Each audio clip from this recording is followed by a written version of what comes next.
20 years ago, actor Brad Pitt was already a star, but then he became a folk hero after Hurricane Katrina, moving to the city, shooting several movies here, and he led the effort to build more than 100 homes in the hard-hit Lower Ninth Ward. Modern, innovative, and safe. Many of the houses, though, have deteriorated so badly that they're no longer habitable. And as we get close to the 20th anniversary of Katrina, there is now a push to make it right.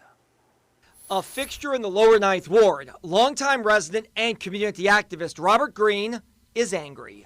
This one is actually moving off the foundation, and you've seen how much it's moved. And says his home is falling apart. Issues that I'm dealing with here primarily is the foundation and the wood that they use. You can see from this wood here that is rotting. His house, one of dozens built by Brad Pitt's Make It Right Foundation in the years following Hurricane Katrina in 2005. Under the circumstances, Brad Pitt was supposed to make things right. But Green says so much is wrong right now. And like Green's home, so many others in this area, built by Make It Right, are in poor condition. At least one torn down by the city and others not habitable. And the homes were not free.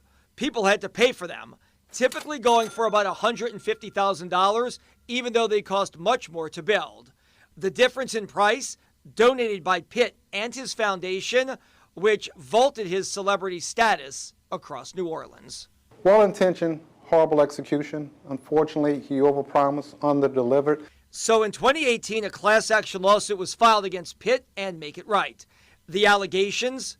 The homes were built poorly with materials not sustainable for the Deep South. Rot, structural damage, mold, add in heat and cooling issues, as well as electrical problems and plumbing mishaps. They're absolutely falling apart. We worry every hurricane season. So after years of back and forth litigation, a settlement reached. That was in 2022. Make It Right, agreeing to pay over $20 million to residents to make them whole.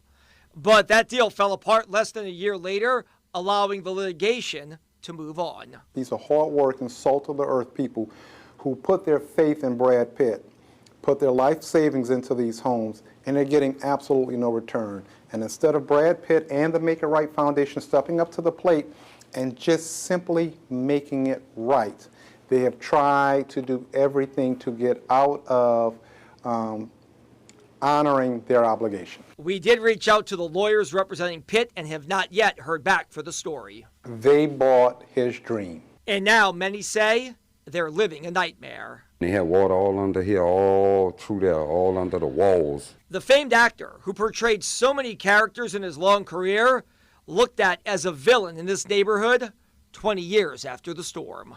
You had a responsibility to keep your word, and that responsibility he reneged on.